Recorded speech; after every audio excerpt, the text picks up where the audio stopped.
Welcome back to another episode of the Max Term Podcast. Kyle Stitch here alongside James Finch, and today we are going to cover probably one of the teams that's being talked about the most frequently because they have some decisions to make, a direction to choose, and that's the Buffalo Sabres. They've been, pretty much any insider has been talking about how they may or may not be making a move, who may or may not be available. Their GM on WGR 550 in Buffalo was asked about trades and stuff like that and didn't necessarily say that anyone really was untouchable. So it seems like they're open for business, and because there are lots of long-term cap building contract implications, we are going to dive into the Sabres in today's episode. So we appreciate you listening, subscribing to this podcast, available on pretty much all major platforms. Appreciate you following. Most of our work is posting at AFP Analytics, is where we post a lot of our contract projections and other kind of roster building talk, stuff like that. And then at Max Term Pod is also available on X, formerly Twitter, where you can subscribe to be notified of new episodes, but you can also just subscribe on a major platform as well. And with that, let's get into the Buffalo Sabres. We've done a future long-term outlook episode months ago. I think some of that stuff's still relevant, but I think also things have changed as we're sitting here the night of Thursday, February 15th. They're in the middle of a game with the Florida Panthers, but sit 10 points out of a playoff spot in a season that was expected for them to take a step forward. Clearly that hasn't happened. And now they have some decisions because we're also just weeks away from the trade deadline. Yeah, so I think that's kind of the best way to put it is even though we did that long-term outlook a while ago, things haven't gone the way everyone thought they were going to, and it almost sort of changes the conversation a little bit, especially when certain names start to pop up in trade rumors. Casey Mittelstadt's the big one that has kind of been going around a bit. Here and there you see like Peyton Krebs mentioned. So I think back at the long-term outlook, there were maybe some questions posed by us as far as honestly how those two would fit in long-term. I don't think it was a foregone conclusion that they would be gone or that they would for sure be part of the long-term core of this team. But I think the thought was we would have a better idea by now. And I think that's kind of why there's a lot of talk around the team right now. It's why we kind of feel the need to do this podcast again. Yeah, the Casey Mittelstadt one's probably the most interesting because to me, I draw an equivalent a little bit to kind of few years ago, the Sabres with Sam Reinhart had to make some decisions as to whether they wanted to give him a long-term commitment or kind of continue to go short-term. They chose the short-term options, much to I've been on record for years saying they should have went long-term back then.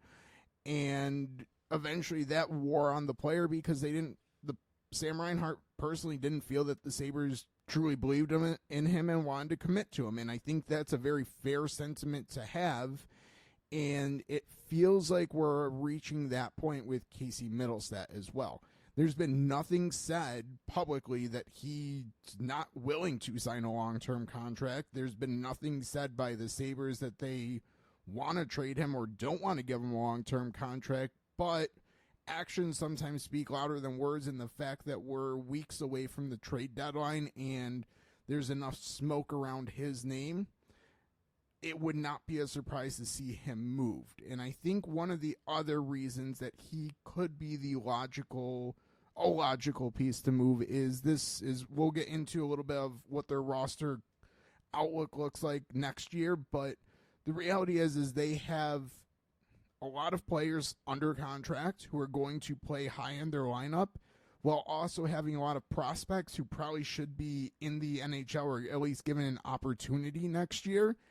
And spots just aren't there for them to at least put them in a role where they could be successful.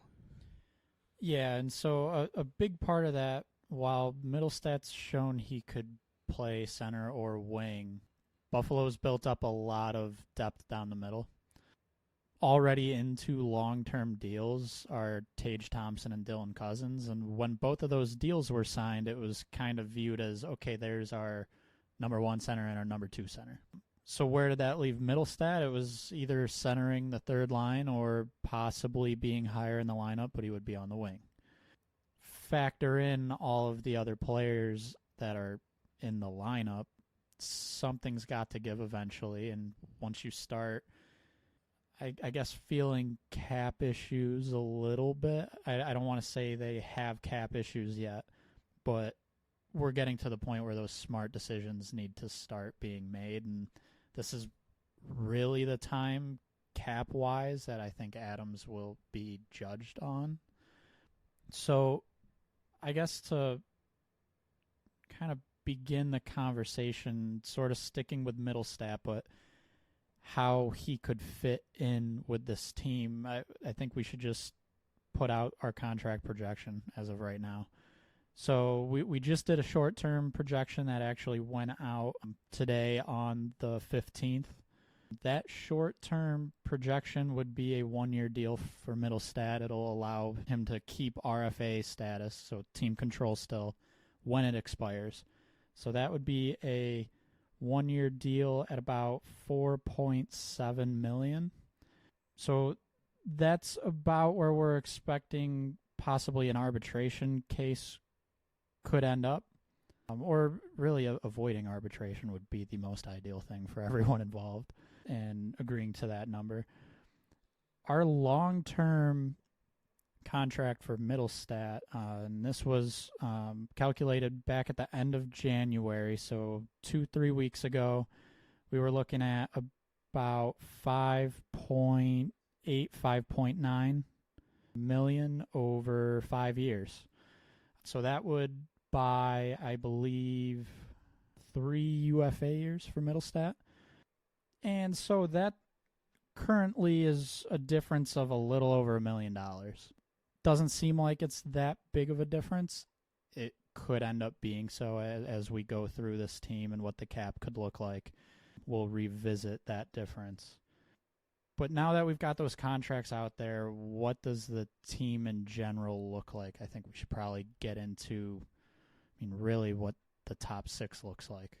So let me say one thing on Mittelstadt. If the plan is to go that short-term contract, it's frankly time to trade him because, again, Sam Reinhart situation, at some point, the players just wants the commitment to feel like you appreciate him, and I think Mittelstadt's at that point. I think he's deserved that as well. He, frankly, might be the best Sabres center this year, so here I'll transition into what does their lineup look like. As you said, they have Tage Thompson, Dylan Cousins, Casey Mittelstadt. This season, Casey Mittelstadt has been the best center. He has been their, maybe not true 1C minute-wise, but he's their 1C. And frankly, has shown he has 1C ability, maybe not in an ideal situation, but in the right situation, he could probably play top-line minutes. So he is probably their bouncer, but definite top six players this season, and then kind of going into the off season. Jeff Skinner's under contract, Tage Thompson, as I said, Dylan Cousins, Alex Tuch, who might have some flexibility to play more of a third line role if it comes down to it. Then you have Zach Benson, same thing as Tuch, kind of could play a third line role. Jack Quinn, JJ Peterka. So I just listed off 9-ish, 8 names, I believe, 8 names for 6 spots. Again, a couple of those wingers maybe look okay on your third line, but you need a good top 6, and frankly, the players that I mentioned have not been performing at a top 6 level this season. No, and I think you mentioned 8 without including Mittelstadt, and that's been what their top 9, other than Quinn being hurt this year. That is the top 9 when you pencil it in and look to the future, or really just try and make an ideal lineup for this season. As far as, so some of those wingers could be ready to take on a little bit of a higher role. This is where kind of the forward logjam starts. I think a lot of people look at all the prospects coming, but it's sort of already there on the NHL roster. We've seen that there's fans that'll complain, well, Peyton Krebs hasn't seen time higher in the lineup, and I would say, okay, yeah, that's maybe a little justifiable as far as evaluating the player, but when you look at the rest of the roster, who is not playing higher in the lineup instead? Or who's moving down so that Krebs can move up? It's not very cut and dry. It's kind of showing that logjam. I've been on record, and this is not saying I dislike Peyton Krebs as a player, but he also hasn't shown enough to really play up in the lineup. He has gotten limited opportunities, and even sometimes the competition he's playing against, if he was going to be able to provide like play driving ability, he should be able to do that regardless of who his line mates are when he's playing weaker competition. So and then when he has had the opportunity to play with more skill, he hasn't driven the play at the level that you need. And again, as we get talking in this logjam, he's a very logical kind of move out type of piece. Potentially, especially when we are looking that he needs a new contract this offseason. And again, we'll get to the specific numbers soon, but we are getting close to a scenario with Buffalo where every decision matters. I kind of want to focus on some of the younger wingers. So, I mean, we know Jeff Skinner's in the top 6. He's a $9 million player. Tuck has pretty much earned that spot in the lineup. Maybe top 9. When we start looking at guys like Benson, Paterka, and I'll say even Jack Quinn, he's been hurt this year, but when he's healthy, he's going to be at least a top 9 winger, if not top 6. Those are 3 really young players. 2 of them, Paterka and Quinn, are not up for new contracts this offseason, but we need to keep in the back of our minds that the following offseason they'll need it. They're actually extension eligible on July 1st this offseason. Might be smart to kind of start talking and get that done sooner rather than later. I would say, especially for someone like a Paterka, he's performing very well and on many nights is honestly probably the standout offensive player. There are some others that are contributing well, but I think if you were to point at one player offensively to be excited about from this season, Paterka probably tops the list. He's exactly what you're looking for one of your younger wingers to turn into. So that's one of the main contracts that I think we need to start thinking about. It's on the back burner, but it's starting to get close to being on the front burner, and I think we need to remember that that decision is there when we're making decisions about a Mittelstadt, about a Krebs, and even other areas on the roster. So my probably scorching hot take right now is going to be if they can't find a way to move off of probably a Jeff Skinner, to be completely honest, Paterka might be the odd man out.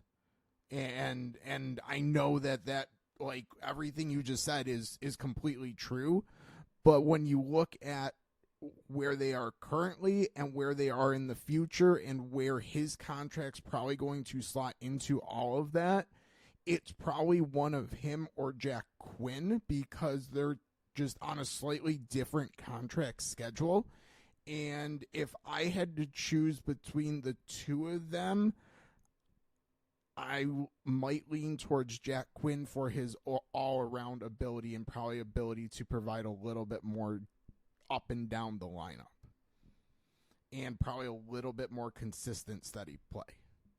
So let me lay this out a little bit more because, frankly, as we were recording, James asked for a pause to gather his thoughts as I said that. And so let me lay out this logic a little bit more because I think it sounds insane. And I might be insane. I mean, it's tax season starting to get to me maybe early, and, my brain's not fully there. But let me lay this out. I've actually had this thought for a while. So the prospects in the organization, Isaac Roseanne, who is developing into probably a very nice two-way, probably middle six forward. But then you have Yeri Kulik, who is frankly the same type of player as Peterka. He brings a lot of the same things. Might be a repetitive kind of player to have.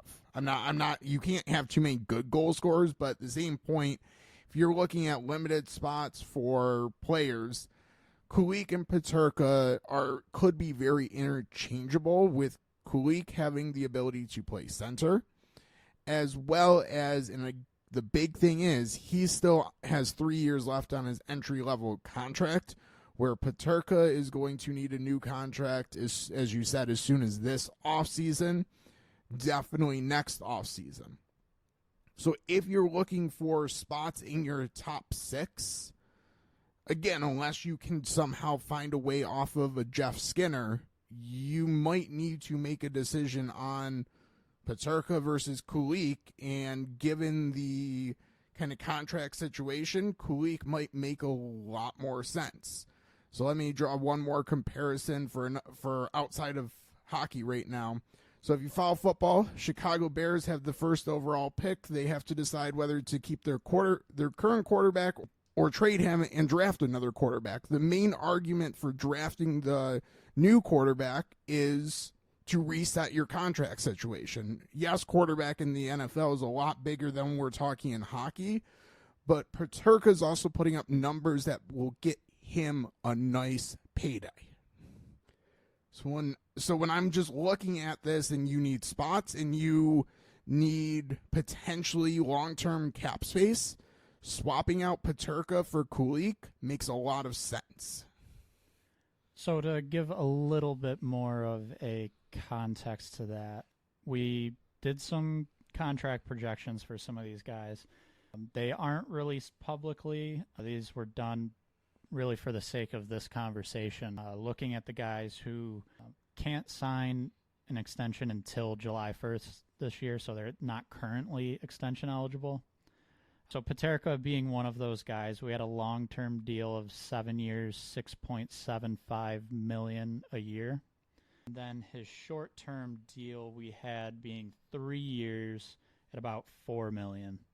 Moving to Jack Quinn, 7-year long-term deal, just like Peterka's, but his is going to be $6.25 a year, so about $500K less.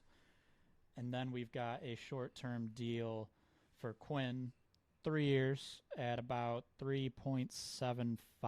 So in each scenario, he's a little bit lower than Peterka from a cap hit standpoint, but same amount of years. And I'll say again, I mentioned it at the beginning of this episode, that difference between the two, let's say the long-term difference, that's $500K, that is going to end up mattering in, I'll say 2 years. Maybe not this next year, but for sure in 2 years, that might be a significant amount of money. Which brings me to why I'm throwing out the hot take of Kulik comes in for Peterka, basically, because that's now saving you $6 million. Little bit less. We'll say like 5.5, 5 to 5.5, because Kulik will still again be on his entry level contract for a couple of those years. So I want to be very clear. I think Peterka's a fantastic player, and I think he's actually so good that he might play himself to a spot where Buffalo's going to have to make a tough decision or be backed into a corner type thing. And again, the ideal scenario is probably moving off of Jeff Skinner, but that's going to be easier said than done. Well, yeah, so not only is he making $9 million, which teams aren't going to be thrilled about, so you're needing to retain in a trade. He has a full no-move clause, which So back when Seattle did their expansion draft, he waived it. He knows Seattle's not taking him because of that $9 million cap hit. So anyone wanting to point to that situation saying, well, he'd be willing to waive the no-move clause, that's entirely different than if he was presented with a possible trade and it was if he waives it, he's going somewhere else. So, yeah, Jeff Skinner is for sure, I don't want to say the problem, but in a way for the long-term outlook of this team, that $9 million each year for the next 3 seasons after this current one, it causes a problem. This entire conversation we're having right now, if that $9 million's not on the books, it's not really a conversation that needs to be had anymore. So let's bring it back to kind of the immediate short-term situation before we get too long-term looking, because really the discussion is what do we do? What do the Sabres do? Not we. I mean, we would maybe make different decisions, but what do the Sabres need to decide in the coming weeks? I think that's where we need to go. So we had to lay out a little bit of the long-term situation because if the Sabres were to basically keep everyone under our contract projections, which would include Mittelstadt long-term, Luukkonen long-term, which was just released as well the evening of Thursday, February 15th, we have them having approximately $5 to $6 million in cap space, assuming they fill the rest of their forward roster holes with prospects, basically. So that would have their defense having 6 guys, 2 goalies. Devin Levi would be up with Luukkonen, and then we'll plug in Kulik, Roseanne, Rusick, and Brandon Byro from the American Hockey League onto the roster. So that would give, again, bring every single forward back, including Mittelstadt, I guess excluding Victor Olofsson, Zemgus Girgensons, and Kyle Oposo. Yeah, so and Eric RFAs Robinson get new as deals. well. It's the UFA's gone. So RFA new deals, and UFA's gone. That leaves them 5.6 to basically, we filled out their lineup with prospects and then have 6 defensemen. So that gives you enough to sign a mid-tier free agent-ish, and you'll be tight, but you can make that work. Pretty much no problem, I'll say. Yeah. Well, so we've seen it all this year and last year with the cap being as tight as it's been the past few years. Teams will not necessarily have a full roster just to kind of make sure they're being cap compliant. Buffalo could kind of run things similarly if they had to. Maybe they don't carry 2 extra forwards. They carry 1 extra forward and there's a roster spot. To save a little bit against the cap. So it's doable. It could become pretty tight pretty quickly, depending on if they sign anyone. And this also assumes our Mittelstadt projection holds through the end of the season. And if he continues to play at a high level and stays with the organization through the trade deadline, there's a chance that when we run our projections again come the April, we'll say, he might be more in the 6 to 7 range, and that brings our kind of penciled in cap space down from the 5 to 6 to the 4 to 5, which now starts to get you out of the range of, frankly, I'll just say my number 1 target for the Sabres would be Matt Roy, who is projected right in that $5 to $6 million range, right shot defenseman, currently with the LA Kings. He would fill the need that you've been chasing for a couple of years now.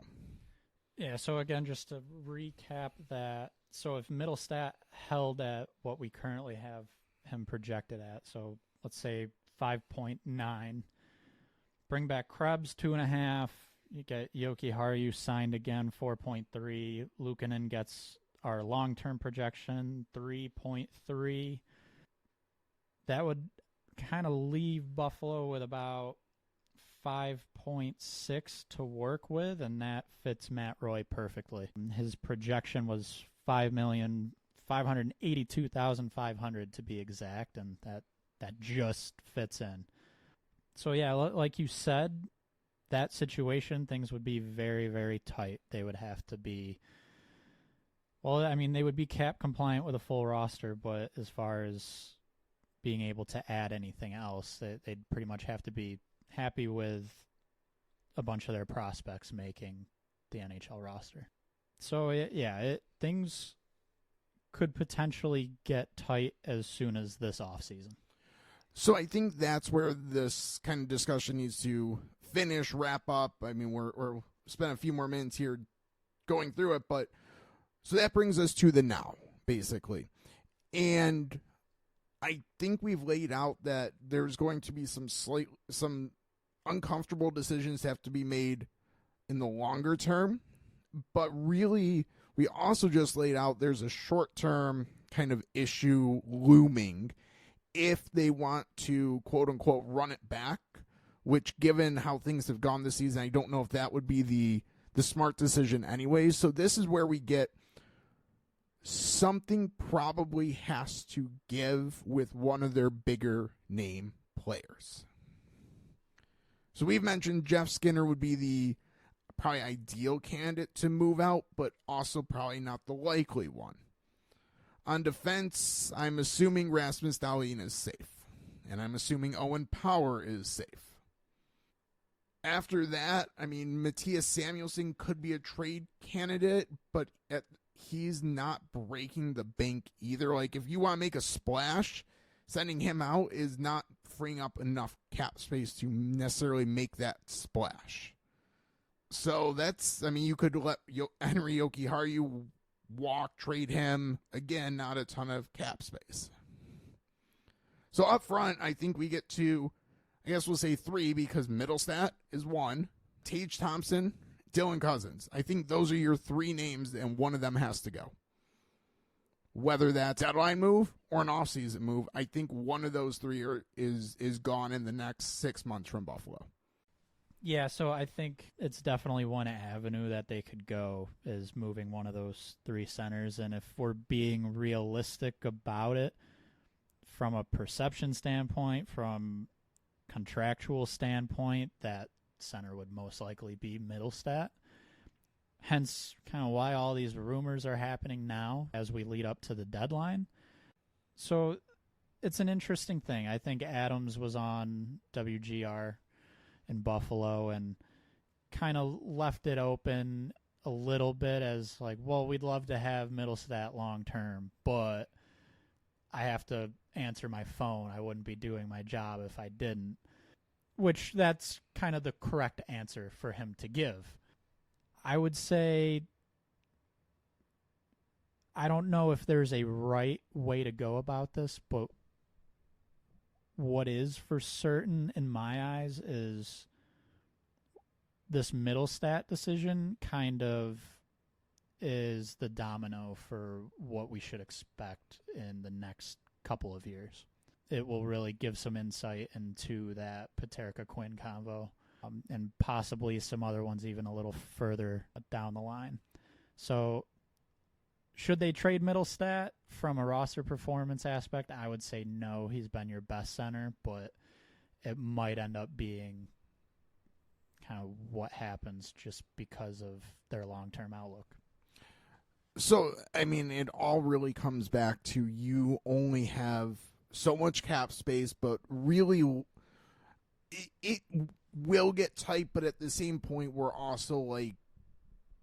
we also are showing there's an avenue with the prospects coming up that there's room. So cap space isn't the number one probably factor here. It's really the playing time.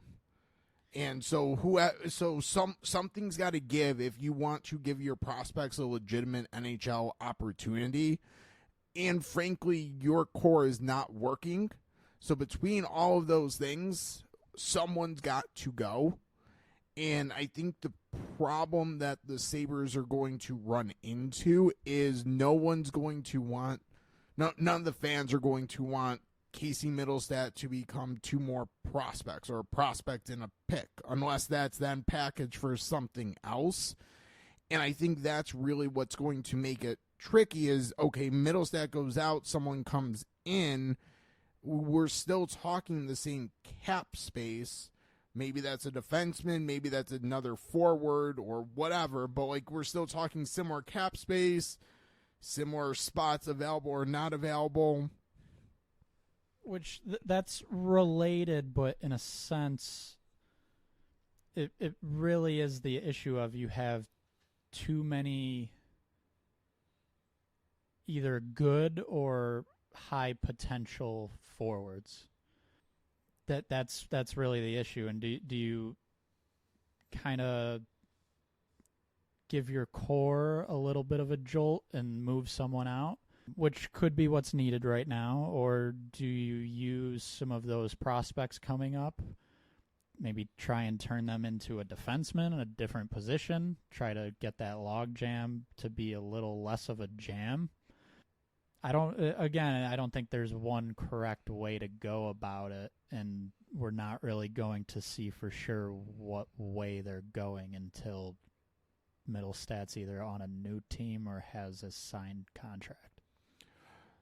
So there could be one other kind of indication is, I'll throw out another bold thing, is the Sabres very well could be buyers at the deadline, maybe not in a traditional sense of a rental player, but they could absolutely be buyers for someone under contract for at least next season, maybe a little bit more term, because I think everything we've laid out is they have players. The question is how good those players are, but they don't necessarily have spots for all those players. So doing some level of a 2-for-1 where Buffalo sends out two pieces to get one hopefully better player back is really the direction they should go. And that, again, that could be a deadline move if, like, I'm just throwing a name out, the Calgary Flames decide to tear it down at the deadline, get young.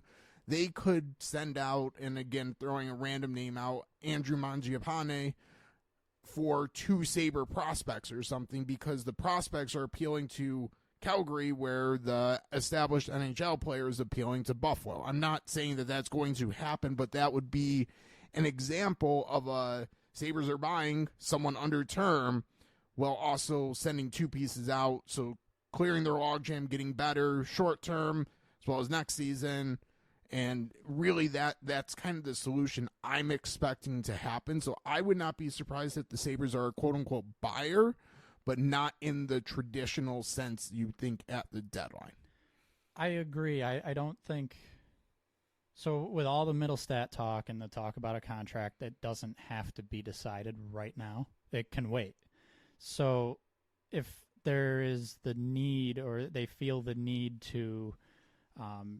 kind of change up their core a little bit, it very well could be using, I'll say prospects, but in general using the large amount of forwards to do that sort of the 2-for-1, or I mean maybe it's more than that depending on who they bring in. I'm not sure, but that could be a very likely scenario. So with that all in mind, Mittelstadt is probably, as we've said, the domino to fall. But the Sabres are going to maybe be the most interesting team to watch at the deadline, because they could go a multitude of directions. They could sell again.